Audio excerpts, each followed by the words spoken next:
নমস্কার বন্ধুরা, মহালক্ষ্মী চ্যানেলে একদম সিম্পল একটা রেসিপি তৈরি করছি বেগুন ভাজা।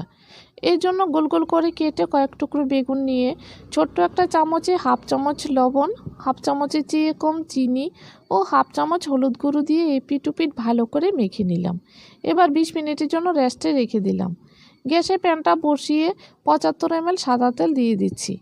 সাদা তেলটা দিয়ে গরম হয়ে যাওয়ার পর একটা একটা করে বেগুনগুলো দিয়ে দিচ্ছি। সবগুলো বেগুন দেওয়া হয়ে গেল। এবার 2 মিনিট গ্যাসটাকে মিডিয়াম আঁচে রেখে ভেজে নেব। 2 মিনিট পর বেগুনগুলোকে উল্টে দিচ্ছি। সবগুলো বেগুন উল্টে দিলাম। এবার 1 মিনিট অন্তর অন্তর বেগুনগুলোকে উল্টে পাল্টে বাদামি করে ভেজে নেব। বাদামি করে ভেজে বেগুনগুলো তৈরি করে নিলাম। একটা প্লেটে নামিয়ে নিচ্ছি। এভাবে চিনি দিয়ে বেগুন ভাজা তৈরি করলে জিহ্বা চুলকানোর ভয় থাকবে না। রেসিপিটা ভালো লাগলে চ্যানেলটাকে লাইক, শেয়ার ও সাবস্ক্রাইব করার অনুরোধ রইল।